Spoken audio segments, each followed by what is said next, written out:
Boa noite, pessoal. Mais uma vez, bem-vindos ao Universo da Ética. Já tivemos, então, 2 aulas, essa é a nossa terceira unidade pedagógica, nossa terceira aula. Primeira aula, na verdade, quarta, né, gente, a aula. Terceira unidade, quarta aula. Primeira aula, a gente se apresentou, discutiu o plano de ensino, fez um diagnóstico educacional de como a turma conhecia a ética. Segunda aula, a gente já introduziu, né, a aula Introdução à Ética e Deontologia. Falamos da moral, da ética pessoal. Terceira aula, então, a gente introduziu o tema da ética profissional, né, a ética no exercício da fisioterapia. Se a ética pessoal está no mundo da vida, se ela é instituída por códigos morais partilhados ao nascimento, ao crescimento, à socialização. Você partilha um conjunto de ideias, valores, significados, representações, costumes, hábitos, leitura de mundo, visão da realidade. Isso aí é ética pessoal, né? Que você aprende sem estar escrito em lugar nenhum. Você aprende que não pode cuspir na cara da mãe. Não está escrito em lugar nenhum. Mas você herdou, a partir do núcleo social onde você foi inserido ao nascimento, você herdou certos códigos de conduta que é o que se espera de você, transitando nesse meio, vivendo com seus pares, que você tem uma postura ética, uma atitude ética frente às coisas, frente às situações, frente ao mundo. Porque você nasceu naquele meio ali, você herdou todos esses valores, e ao mínimo que se espera de você é que você haja dentro do limite desses valores. Essa foi a nossa primeira aula. Nossa segunda aula foi diferente, nós falamos da ética profissional. E aí falamos que todas as profissões têm um código de ética.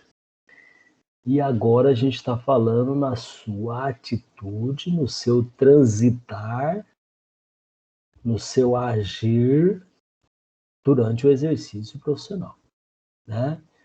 E a gente dizia que cada profissão, então, tem o seu próprio código de ética. A fisioterapia não é diferente, tem o seu.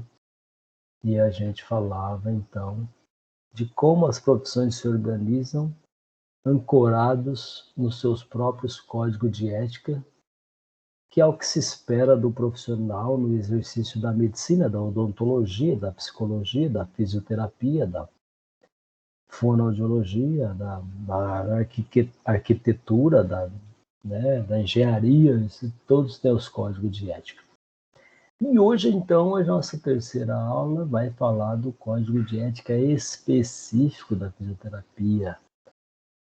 A gente falava que a gente sofre sanções da lei por descumprimento da lei e por desconhecimento da lei. Então, ninguém pode justificar desconhecimento para ter cometido uma falta legal, cometer um crime. Ninguém pode. Eu não sabia que não podia matar, por isso que eu matei. Isso não te absolve, isso não atenua a sua culpa, tá? Então, se a gente é culpado por desconhecer as normas, as leis, hoje, então, a gente vai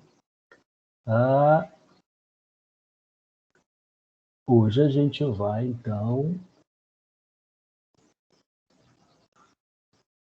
só um minuto, começar a conhecer o nosso código de ética, tá?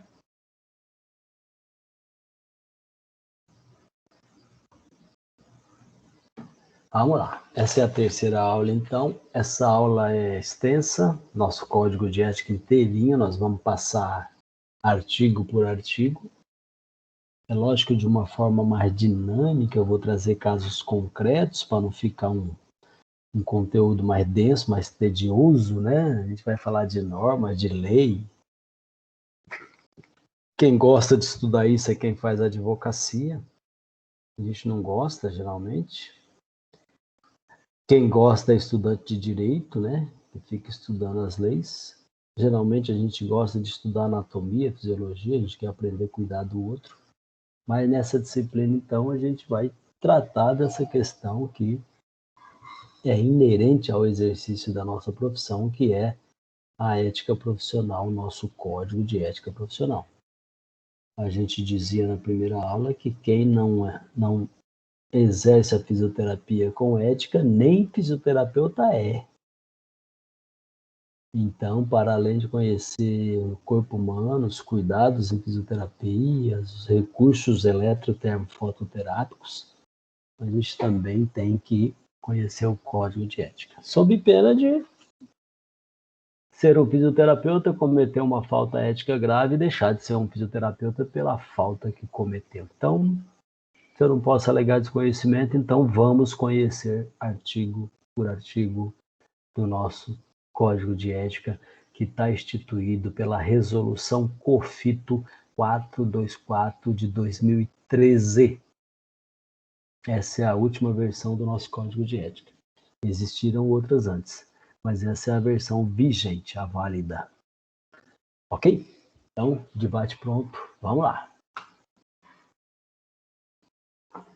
Vamos lá. Primeiro caso ético. A gente vai brincar com essa coisa aqui para tentar aprender normas e leis de uma forma mais fácil, mais leve. Leia comigo. Em meio a um ano cheio de obrigações e compromissos, o fisioterapeuta GSL saiu em viagem para aproveitar um curto feriado de 2 dias com sua esposa e filho. Seguia por uma rodovia tranquila, com a pista vazia e sua disposição, porém sem sinal de telefonia móvel. Todavia, no quilômetro 57, deparou com um acidente que acabara de acontecer. Ao estacionar e descer seu veículo, o fisioterapeuta logo foi abordado por uma mulher desesperada que pedia socorro para o seu marido, preso às ferragens do seu veículo, estocado entre árvores à beira da rodovia. Muito apreensivo, refletiu sobre a complexidade da situação e, com o pouco tempo para curtir seu feriado, e decidiu por continuar a viagem e pedir socorro. Ao chegar à próxima cidade, acionou prontamente o SAMU e deu continuidade à sua viagem. Esse é o caso ético. Pergunta-se, aí eu solicito um esforço intelectual de vocês, né? Pare para pensar nesse momento. Que análise se faz da atitude do profissional fisioterapeuta? Ele agiu certo? Ele agiu errado? O que diz a lei? O que diz a norma? Você é obrigado a chamar o SAMU? Aonde você não tem sinal de celular, você pode ir ao encontro desse sinal e só depois chamar o SAMU?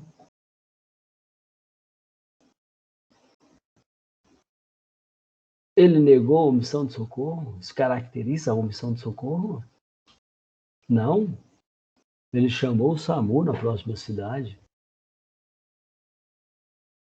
Que análises você faz nessa atitude? O profissional fisioterapeuta infringiu alguma norma ética ou alguma lei?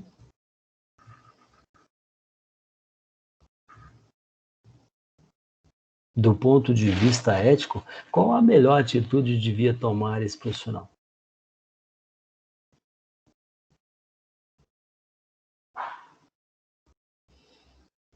Tivéssemos em sala de aula alguns debates se abririam nesse momento com os diferentes pontos de vista e a gente continuaria nossa aula então. Das proibições gerais, está instituído na lei. Negar assistência ao ser humano ou à coletividade em caso de indubitável urgência. É proibido a um profissional de saúde negar assistência ao ser humano ou à coletividade, ou seja, vários seres humanos, em caso de indubitável urgência. Tem dúvida nenhuma que era caso de urgência.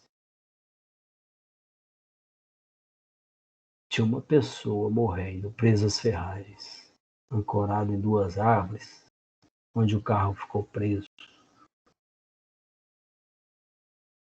O fisioterapeuta foi acionado, foi provocado, não pode alegar desconhecimento do acidente. Ele presenciou a angústia da esposa. Esse inciso não é válido apenas para a fisioterapeuta, mas para qualquer profissional da saúde. Em caso de urgência, é obrigatório prestar assistência. É uma obrigação legislativa e ética.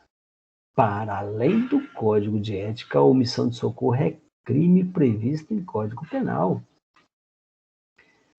De acordo com o artigo 135, do Código Penal. Decreto-Lei 2.848, de 7 de dezembro de 1940. Essa lei é muito antiga, 80 anos, e não foi revogada ainda. A omissão de socorro é considerada crime, sujeito a pena de detenção de 1 ano a 6 meses ou multa. Então, não sei qual seria o debate na sala de aula, mas aquele caso concreto caracteriza omissão de socorro sujeita à prisão. Ah, professor, eu sou bandido? Eu não sou bandido, eu estava viajando de férias depois de tantos meses de trabalho. Vou perder as minhas férias? Tinha 2 dias com a minha família para curtir um feriado. Pode justificar como você queira. Aquele fisioterapeuta infringiu a lei 2.848, no seu artigo 135, que caracteriza omissão de socorro. Professor, o senhor quer dizer que se eu estiver em meio de Cuiabá e encontrar um acidente, eu tenho que correr lá? Está dizendo, se alguém ligar para mim e dizer que precisa de socorro na casa de fulano de tal, tem que correr lá? É exatamente isso que eu estou dizendo. Mas, professor, não tem o SAMU, eu não tenho obrigação de chamar o SAMU. É verdade. Aonde tem o socorro, a sua primeira atitude é chamar esse socorro. Onde tem sinal de celular, onde tem SAMU, onde tem polícia militar, a primeira atitude sua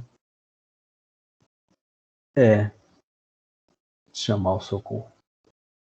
Mas não se afaste dali. Fique ali. Faça o que você tiver que fazer para preservar a vida daquela pessoa até o socorro chegar. Faça qualquer coisa. Não, qualquer coisa não. Qualquer coisa que você está capacitado para fazer e domina o procedimento. E tem legalmente a prerrogativa de poder fazer o procedimento. Tá certo? Não vai aí fazer qualquer coisa que é obrigação de SAMU, prerrogativa dele, você quer fazer, botar o paciente dentro do seu carro e sair correndo. Não, não é. Até porque para transportar um paciente precisa de um monte de procedimentos prévios para evitar lesões no trajeto. Então, dentro da cidade, onde você tem acesso, a primeira coisa que você vai fazer é chamar socorro, ou SAMU, ou polícia militar, né? 192, 190. Se for agressão à mulher, o número que trata desse tema, Delegacia da Mulher, tem várias formas de socorro, cada um na sua área, mas precisa ser acionado, tá? Às vezes você chega no local, alguém já chamou. Mas se ninguém chamou, você sabe, ou se você não sabe se alguém chamou, a primeira coisa a fazer é chamar o socorro pertinente àquele caso, tá? Tá pegando fogo, é o bombeiro, né? É agressão mútua, é a polícia militar. É acidente, então, com vítima, é o SAMU. É violência contra a mulher, delegacia da mulher. Tá certo? Depois você vai ver o que você pode fazer para contribuir e se precisa contribuir, tá? Ali naquele local. Tudo bem? Então, para o primeiro caso ético, fica claro que esse nosso colega, fisioterapeuta GSL, ele cometeu crime. Mesmo que na cidade posterior, ao chegar, ele acionou o SAMU, mas aí já era tarde, né? A gente sabe que socorro por acidente é naquela hora. Ok? Vamos avançar. Deixar de prestar assistência quando possível fazê-lo sem risco pessoal à criança abandonada ou extraviada, ou à pessoa inválida ou ferida, ao desamparo ou em grave e eminente perigo, ou não pedir, nesses casos, socorro à autoridade pública. Então, é crime. O artigo 135 tipifica esse crime, né? E não pense que não pode acontecer com você, não. Mas eu olhei e saí de fininho no acidente, quem que vai me prender? É verdade. Mas como a gente falou e combinou a aula passada, a garantia de ser ética é quando você faz a coisa certa na hora certa, da forma certa, quando ninguém está ouvindo, quando ninguém está observando. Então, ao sair de fininho, chegou em casa, o mínimo que se espera é que você repense e sinta uma ressaca moral de não ter feito o que é seu dever, né? Se você anda faltando com a ética e não sente nenhuma ressaca moral, aí você não tem conserto. Você não vai ser um bom fisioterapeuta. Um bom profissional, seja lá que área você escolher. Assume isso. Ou você é, ou você não é. Tá certo? Aí, tem gente que faz isso? Tem gente que faz isso. Eu acho que tem gente que faz isso, né? Não aconteceu nada. Eu fiz isso na pandemia. Tudo bem, agora. Imagina que tem alguém na cena lá que te conhece, que te vê você fugir e te denuncia. Pronto. Isso é suficiente, tá? Pena, detenção de 1 ano a 6 meses ou multa. Parágrafo único, a pena é aumentada de metade se a omissão de socorro resultar em lesão corporal de natureza grave, triplicada se resultar em morte. Então, se aquele indivíduo que estava preso às ferragens do carro foi a óbito e o fisioterapeuta GLS continuou sua viagem como se nada ocorreu e aquela pessoa foi a óbito, essa pena de 6 meses é triplificada, vai para 1 ano e meio. Tá bom? Fique claro isso. Nesse momento, várias pessoas me interromperiam para fazer um monte de questões que são óbvias nesse caso, né? Situações hipotéticas, mas eu peço que você use o chat para deixar suas dúvidas aí que a gente vai respondendo. Infelizmente, esse modelo pedagógico não permite essa interação simultânea, tá? Mas nada que prejudique a gente, é só deixar a sua pergunta. O Código de Ética Profissional da Fisioterapia foi inicialmente aprovado pela Resolução COFITO 10 em 78, né? Nossa profissão nasce em 69, é regulamentado em 75 e nosso Código de Ética nasce em 78. Todavia, essa resolução foi revogada pela Resolução 424, de 8 de julho de 2013, que é considerado o atual Código de Ética e Deontologia da Fisioterapia. Essa resolução 424 tem que estar debaixo do seu braço, onde quer que você vá. Vai ter que dormir com ela debaixo do travesseiro. Vai ter que conhecer ela de dentro, de fora, de cima para baixo, de baixo para cima, do lado para o outro. Esse vai ser nosso documento, esses 6 meses aí que a gente vai debruçar sobre ele. Tá certo? Resolução 424, de 8 de julho de 2013.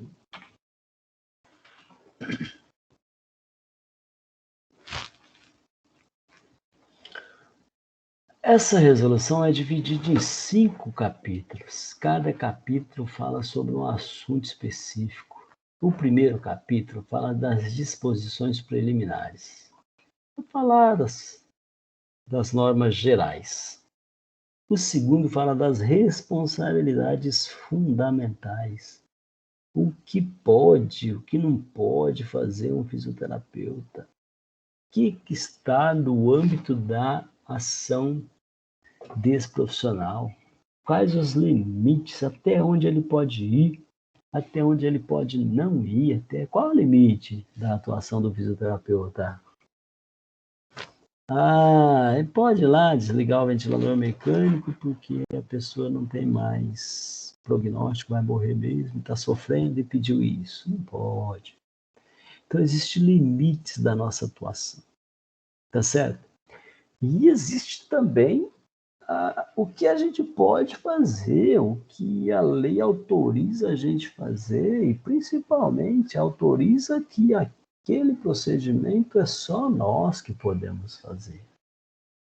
Para que você execute aquele procedimento, você tem que ter um curso formado em um curso reconhecido pelo MEC de fisioterapia, Ministério da Educação do Brasil. Educação e Cultura. Tá certo? Então, assim, nas responsabilidades fundamentais, que é o capítulo 2 do nosso código, está dizendo tudo que você pode. E aquilo que você pode que outro não pode, só você. E está dizendo ali também os limites de atuação. Ou seja, o que você não pode fazer, tá no capítulo 2. Capítulo 3, do relacionamento com o cliente, paciente e usuário. Professor do céu, tem um capítulo inteiro só para falar de relacionamento do fisioterapeuta? É. Pasmem vocês, existe esse capítulo em função da grande quantidade de conflito nas relações do fisioterapeuta com o seu paciente, cliente ou usuário,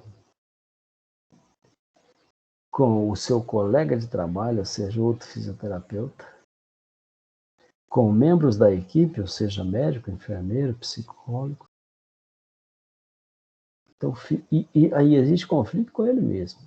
É tanto a relação de conflito do fisioterapeuta com outros membros da equipe de saúde, usuário, família, que foi necessário disciplinar um artigo inteiro, um capítulo inteiro, com vários artigos disciplinando como é que tem que se portar. E o capítulo 4 do relacionamento com a equipe. Capítulo 3 e capítulo 4 só fala de relacionamento. Professor, o capítulo 1 é disposições preliminares, são gerais. O 2 fala dos direitos e deveres. O 3 e o 4 fala de relacionamento. Tamanha a dificuldade de relacionamento. As pessoas vivem um conflito nas interações doentias. Basta ver a sala de vocês, quantos conflitos não tem, né? Então, o ser humano está com essa dificuldade. Então, a gente tem 2 capítulos no nosso código só para tratar disso e a gente vai ver artigo por artigo. O que você fala hoje para o seu colega, para sua mãe, para os seus amigos, não vai poder falar depois que você pegar o diploma na mão. Simples assim. Vamos lá, então, para o capítulo 1 das disposições preliminares, ou seja, o início, a origem. E aqui eu já trago o segundo caso ético para não ficar denso, tedioso, né? Vamos lá, refletir de novo. O que é esse negócio de crefito? Professor, que negócio é esse de crefito toda hora?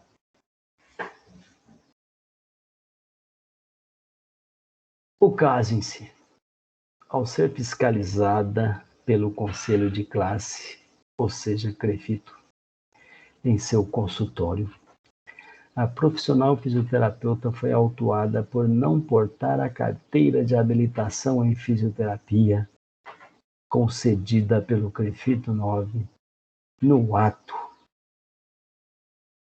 o registro profissional. A mesma relatou em sua defesa que desconhecia a existência de conselho de fisioterapia e que na universidade onde cursou não foi-lhe orientada sobre essa necessidade. Todavia, na colação de grau, a reitora, ao diplomá-la, proferiu a seguinte frase: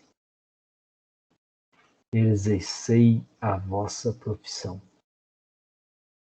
O caso foi encaminhado para exame de admissibilidade da comissão de ética. Que análise você faz da atitude dessa profissional fisioterapeuta?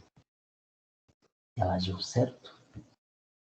Ela faltou com a ética?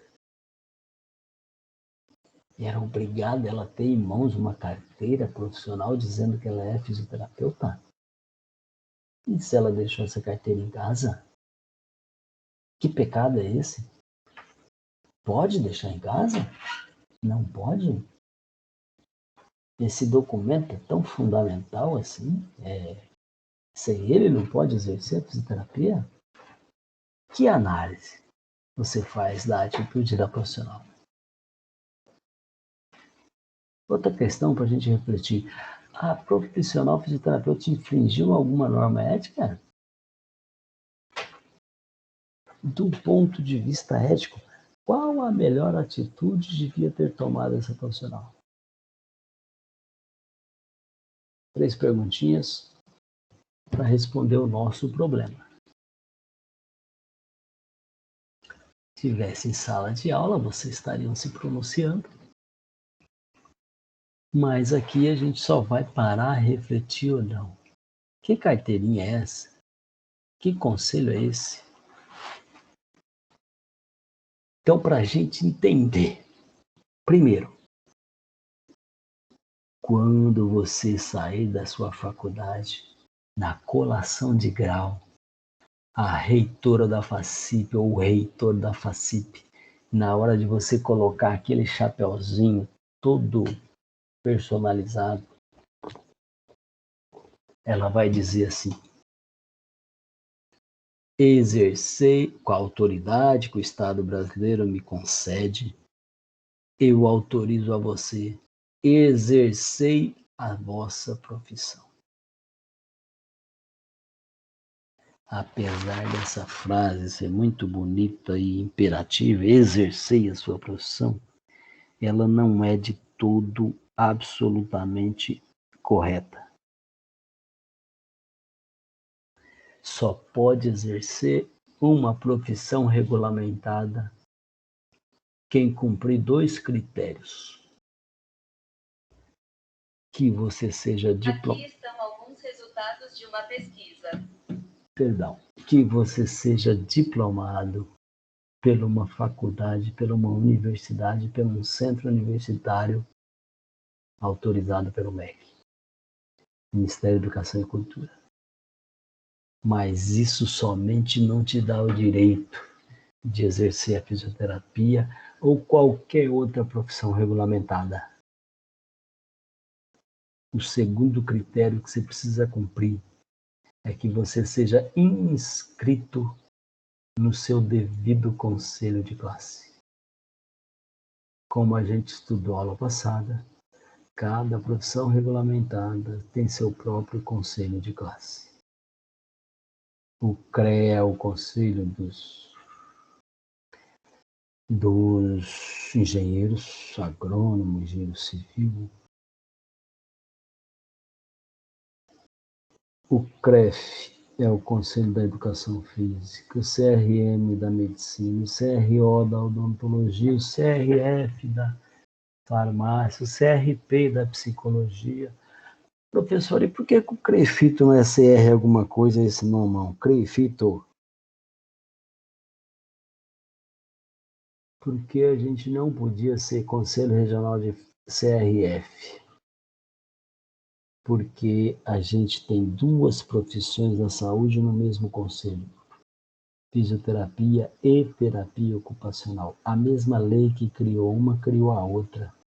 E o conselho é um só para as duas profissões. Por isso que a gente chama CREFITO, e essa sigla significa Conselho Regional de Fisioterapia e Terapia Ocupacional. E o que é o 9? 9 é a 9ª região. Nós temos 27 estados da federação e 18 CREFITOs. Alguns CREFITOs comportam 2 estados. O CREFITO 9 já comportou 4 estados. O CREFITO 9 já foi Mato Grosso do Sul, Mato Grosso, Acre e Rondônia. Depois ele desmembrou, Mato Grosso do Sul virou CREFITO 13 e a gente continuou 9, mas só Mato Grosso, Acre e Rondônia. Depois criou o CREFITO 18 de Acre e Rondônia, a gente ficou CREFITO 9 só Mato Grosso. Hoje, CREFITO 9 é jurisdição de Mato Grosso. Formou aqui ou vai trabalhar aqui, tem que registrar no conselho daqui. A 9ª região, CREFITO 9. CREFITO é Conselho Regional de Fisioterapia e Terapia Ocupacional. Mesmo que você seja diplomado, ainda assim não pode exercer a função, porque você tem que cumprir 2 critérios, seja diplomado e seja inscrito no conselho. Como é que o fiscal vai saber se você é fisioterapeuta ou não? Quando o fiscal chegar na sua clínica, como é que ele vai saber se você não é um leigo que está em exercício ilegal da fisioterapia? E como é que o CREA identifica quem é engenheiro? Como é que o CRA identifica quem é administrador? Porque cada um tem que portar a sua carteirinha profissional. O pedreiro tem a CLT, a carteira de trabalho. A sua carteira de trabalho é a carteira que o CREFITO vai te disponibilizar. Ali que vai anotar seu emprego, suas pós-graduações, sua vida vai estar ali. Carteirinha funcional, o conselho vai te fornecer ao ato da inscrição. Você tem que carregar com você. Ah, professor, se o fiscal chegar e eu deixei minha carteirinha em casa, você vai ser autuado. É uma carteira profissional. É o mesmo que a sua CNH. Se você chegar na Blitz e falar para o guarda, esqueci minha carteira de habilitação em casa, o que ele vai falar? Tudo bem? Pode ir embora, vai buscar ela. Não, ele vai te botar. Carteira profissional tem que estar com o profissional, tem que estar na carteira. Deixa na clínica logo, a menos que você trabalhe em outro lugar. O fiscal chegar e vai pedir para você a sua carteira, para você provar que você é realmente um fisioterapeuta. Tá certo? Tá sem a carteira, passivo de autuação, multa e processo ético. Simples assim. Para disposições preliminares, nosso Código de Ética, no seu artigo 1º, diz assim: o Código de Ética e Deontologia da Fisioterapia trata dos deveres do fisioterapeuta no que tange ao controle ético do exercício de sua profissão, sem prejuízo de todos os direitos e prerrogativas assegurados pelo ordenamento jurídico. Então, está remetendo ao Código de Ética que trata dos deveres e direitos dos fisioterapeutas, né? O artigo 2º compete ao Conselho Federal de Fisioterapia e de Terapia Ocupacional zelar pela observância dos princípios deste código, funcionar como Conselho Superior de Ética e Deontologia Profissional, além de firmar jurisprudência e atuar nos casos omissos. O artigo 2 do nosso Código de Ética fala que a instituição que vai cuidar desse Código de Ética, zelar pela observância, pelos princípios, é o COFITO, Conselho Federal de Fisioterapia. Professor, qual a diferença de COFITO para CREFITO? CREFITO é Conselho Regional. Como eu falei, cada região tem um número. No Pará é CREFITO 1. Mato Grosso do Sul, CREFITO 13. Rio de Janeiro, CREFITO 2. São Paulo, CREFITO 3. Bahia, CREFITO 7. Minas Gerais, CREFITO 4. E Mato Grosso, CREFITO 9. Então, CREFITO tem sempre um número depois da sigla para dizer a que regional pertence. Porque CREFITO é Conselho Regional, pertence a uma região. Já o COFITO é o federal. Então, nós temos 18 regionais e um federal, que é o maior, né? É ele que dita o código de ética, que cria resoluções. A gente só faz cumprir, a gente só faz fiscalizar. O COFITO é que cuida e zela pela observância dos princípios do nosso código de ética. Esse artigo 1º, ele tem alguns incisos importantes. O inciso 2º vai dizer: compete aos conselhos regionais de fisioterapia e terapia ocupacional, em suas respectivas circunstâncias, zelar pela observância dos princípios e diretrizes desse código e funcionar como órgão julgador em primeira instância. Olha que importante o inciso 2º do artigo 1º da Resolução 423/2013, que os conselhos regionais é que vão fiscalizar.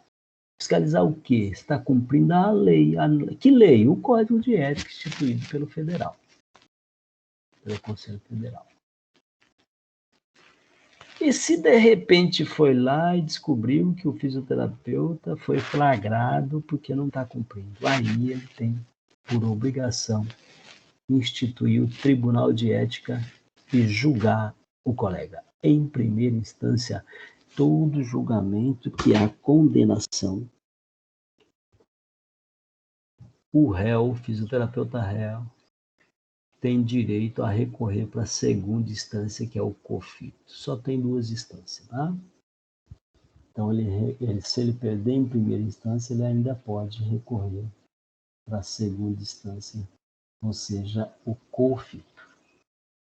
E o inciso 3º do artigo 1º da Lei 423/2013 diz assim: a fim de garantir a execução desse Código de Ética e Deontologia da Fisioterapia, cabe aos inscritos, ou seja, aos fisioterapeutas inscritos, e aos interessados comunicar e observar as normas relativas ao Código de Ética, para que os Conselhos Regionais Federais de Fisioterapia possam atuar com clareza e embasamento fatos que caracterizem a não observância desse Código de Ética. Está dizendo assim, que todos os fisioterapeutas, todos os conselhos, todas as pessoas envolvidas no exercício da fisioterapia têm por dever denunciar qualquer norma, qualquer atitude que agride nosso código de ética. Cabe aos interessados comunicar essas normas, né? A gente vai difundir essas normas e toda vez que deparar com um ato antiético, ou seja, aquela atitude agride esse código de ética, a gente tem que reportar isso aos órgãos de controle, ao COFITO, ao CREFITO, tá certo? A gente tem que denunciar, é dever denunciar os colegas que estão infringindo a ética. Bom, dito dos dispositivos preliminares, a gente vai entrar agora propriamente dito no capítulo 2 das responsabilidades fundamentais do fisioterapeuta. E para isso a gente abre um novo um novo caso ético. É bom recomeço. É um bom recomeço. O fisioterapeuta PHS está otimista, pois mudou de cidade e há 3 meses conseguiu um novo emprego no melhor hospital da nova cidade que escolheu para morar. Durante seu plantão, foi interpelado pela sua responsável técnica, a sua RT, a sua chefe imediata do hospital, que o questionava sobre o procedimento realizado, alegando que aquela conduta havia sido revogada pelo COFITO e ainda que todos os profissionais receberam carta circular avisando da mudança. O fisioterapeuta PHS, então, alegou desconhecimento e, muito irritado, acusou o Crefito de não avisá-lo. Ele nunca ficou sabendo, né? O Crefito, por sua vez, afirmou que a carta circular foi enviada para o antigo endereço do profissional cadastrado no sistema.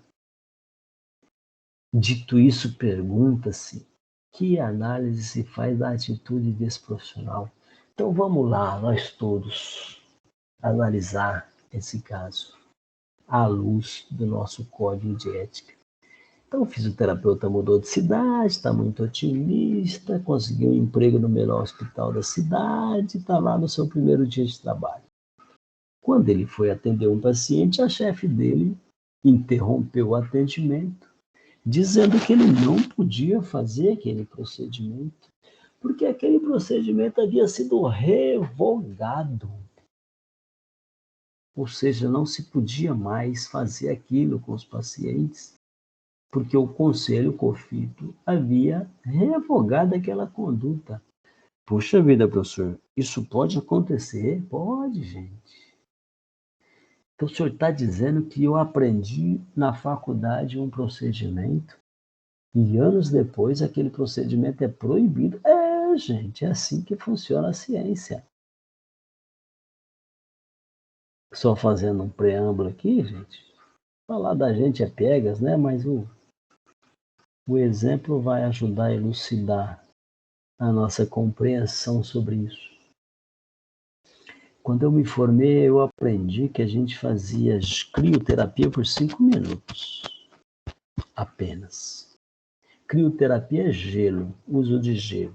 O paciente está com lesão aguda, a gente bota o gelo, esse gelo resfria todo o metabolismo local ali e diminui aquela quantidade de lesão que estava em flagrante expansão, né? Essa lesão é aguda porque faz pouco tempo que aconteceu. E ela continua lesionando, né? Em cadeia, vai liberação de histamina, vai criando edema, vai inflamando, dor, rubor, calor, vai acontecendo um monte de reações depois do trauma. Se você chegar com gelo, naquele momento, você rompe com essa cadeia de acontecimentos ruins, né? Então, o gelo é bem indicado e é um bom procedimento para fazer em lesões agudas, tá certo? Você previne um monte de coisa. Não é à toa hoje que os atletas, né? Cristiano Ronaldo, depois de cada jogo, ele mergulha numa banheira de gelo. Tem em casa.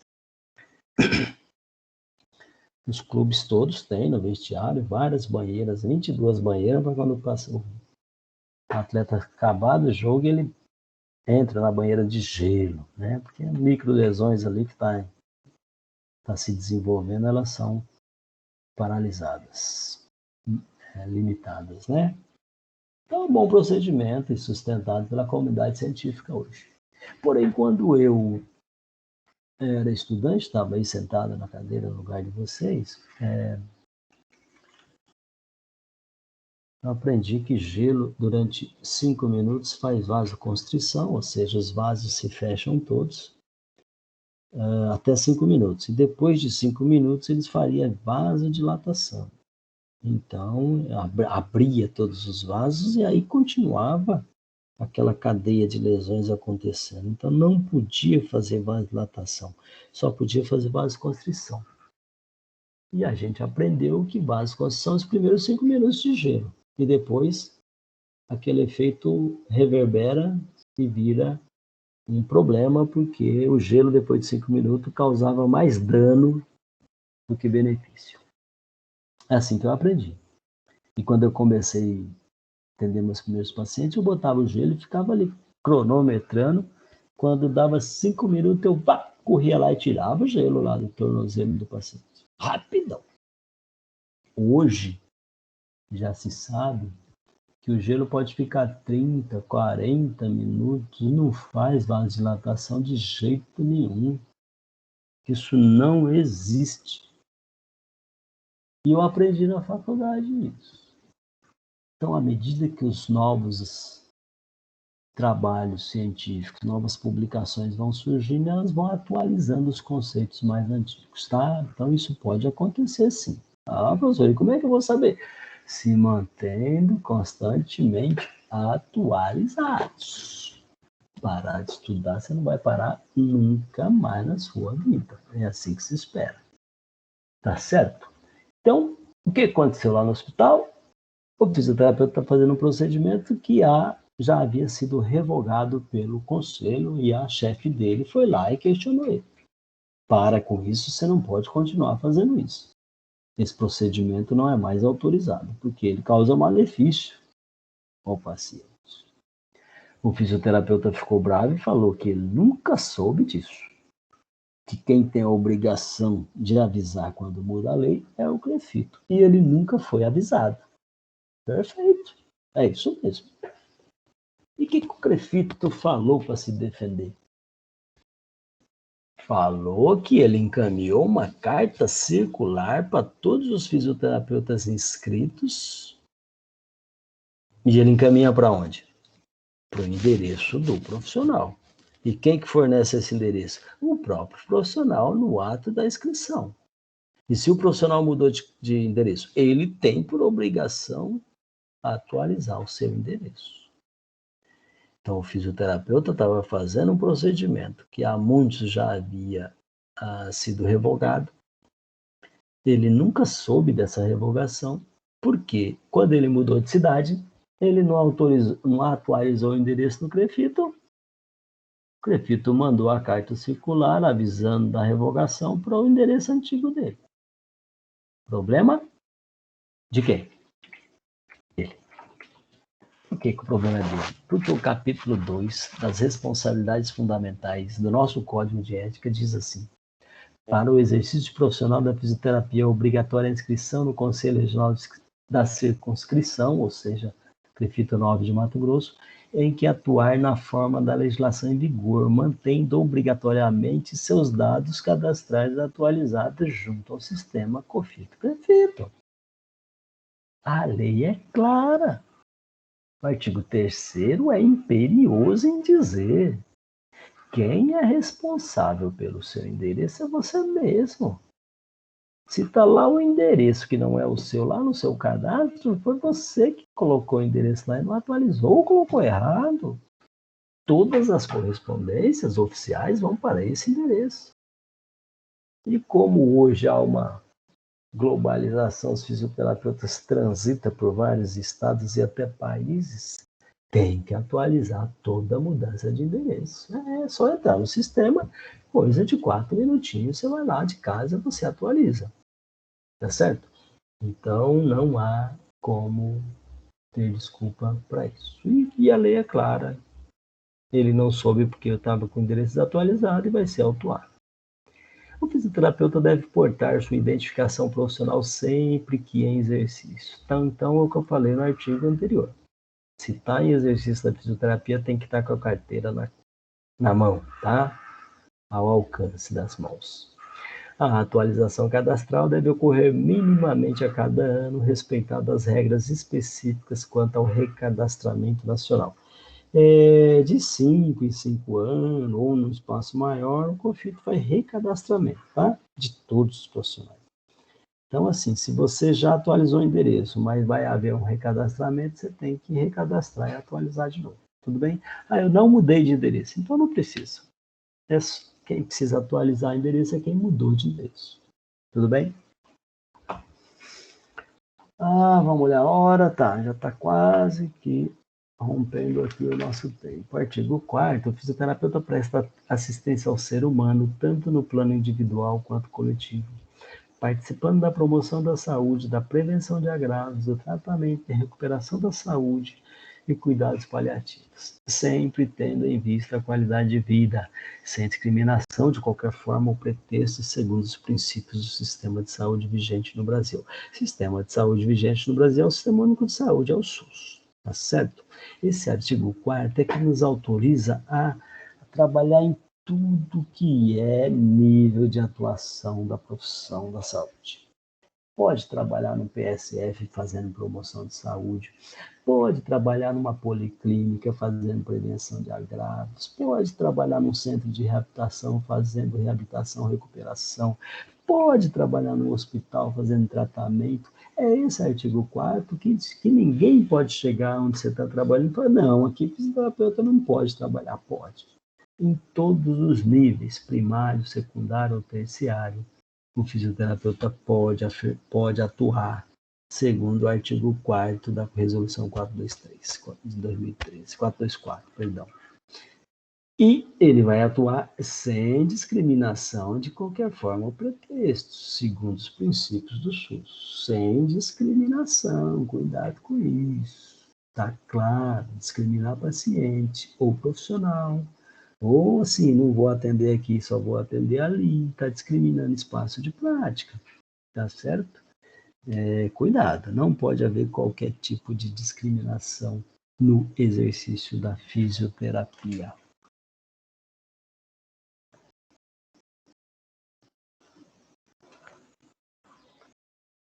O caso ético número 4, para a gente também parar um pouquinho, parar um pouquinho de ficar lendo lei e refletir dentro desse espectro do Código de Ética. Assistência sem domínio é o caso ético 4. Assistência sem domínio. O fisioterapeuta especializado em fisioterapia esportiva foi convidado a substituir seu colega no atendimento em UTI de um hospital da rede pública de saúde. Então, ele é especialista em desportiva e o colega que trabalha na UTI pediu para ele ir lá substituí-lo. Ele aceitou prontamente o convite para ajudar o amigo, mesmo não sabendo atuar nessa especialidade, pois considerou não ser errado atender quaisquer casos em sua profissão. Afinal, o paciente precisava de fisioterapia e ele era um fisioterapeuta.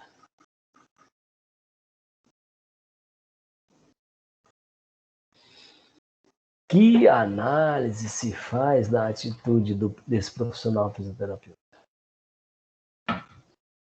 Quais as perguntas inerentes ao caso? Professor, quem faz fisioterapia desportiva é só especialista em fisioterapia desportiva? Quem faz atendimento em UTI só pode ser fisioterapeuta especialista em intensivismo? Professor, se eu for da área de neuropediatria e for convidado, eu posso atuar na ala de adultos? Professor, minha especialidade é saúde da mulher. Eu posso atender homem? Se estivéssemos em sala de aula, cada um de vocês ia responder essas várias perguntas. Tá certo? E a gente ia discutir se esse profissional infringiu alguma norma ética. E ainda perguntar qual seria a melhor atitude que esse profissional devia tomar. Então, primeiro, para esclarecer, qualquer fisioterapeuta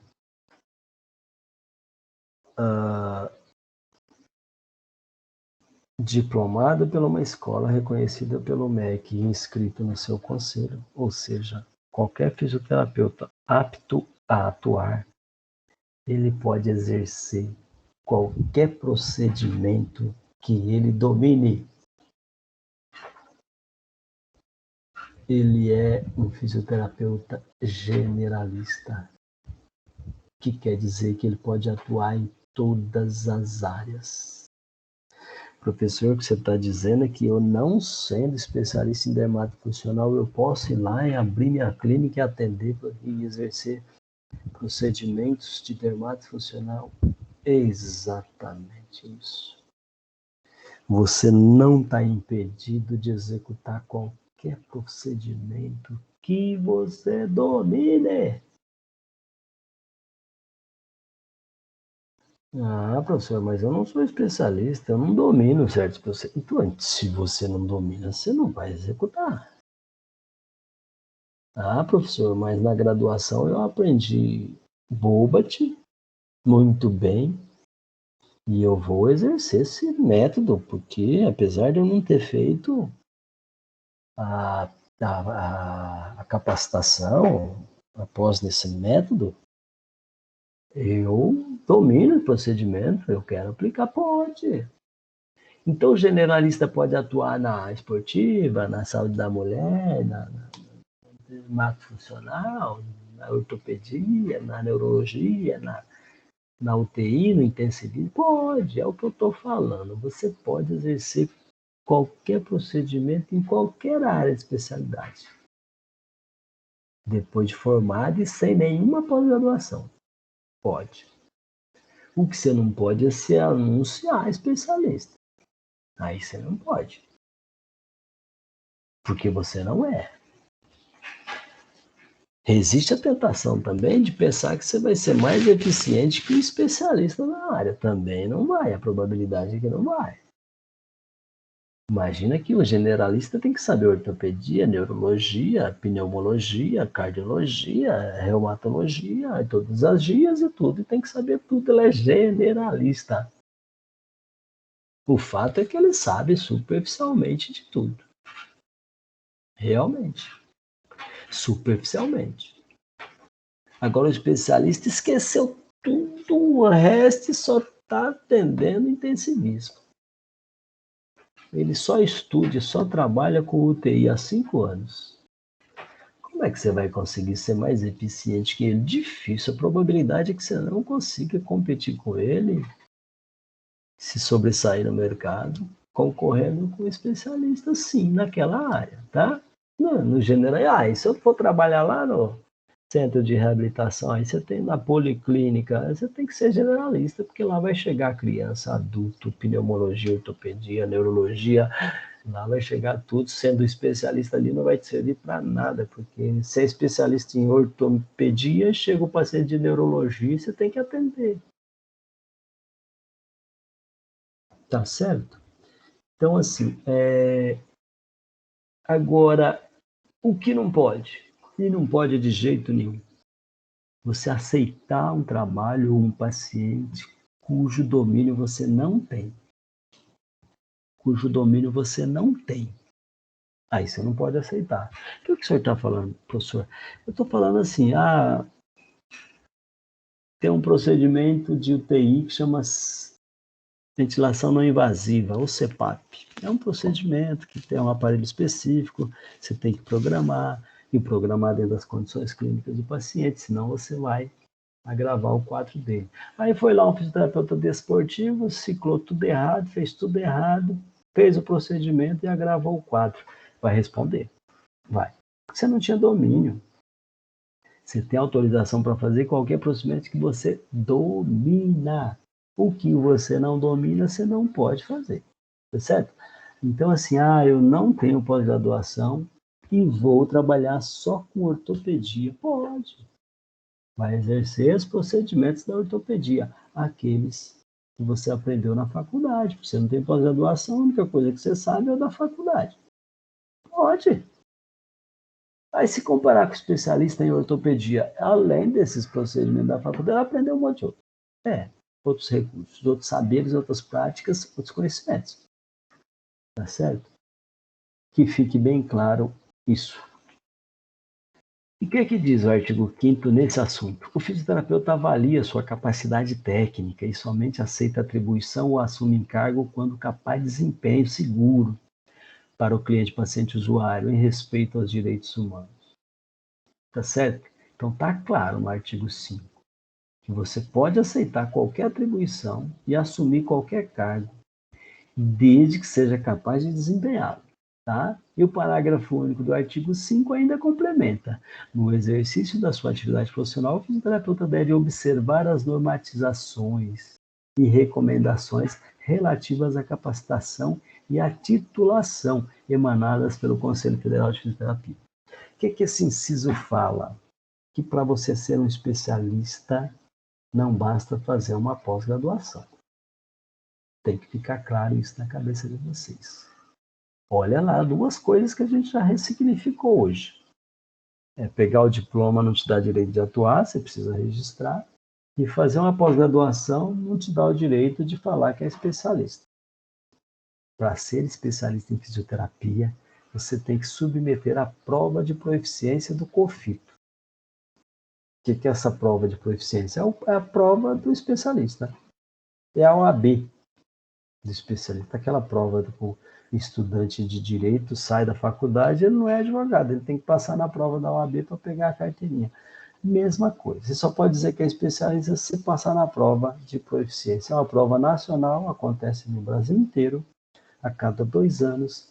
E se você passar naquela prova, tendo feito pós ou não tendo feito pós, se você passar naquela prova, você tem o título de especialista e só então você pode dizer que você é especialista. Ok? Paramos no slide 16, do nosso primeira parte da nossa aula de código de ética.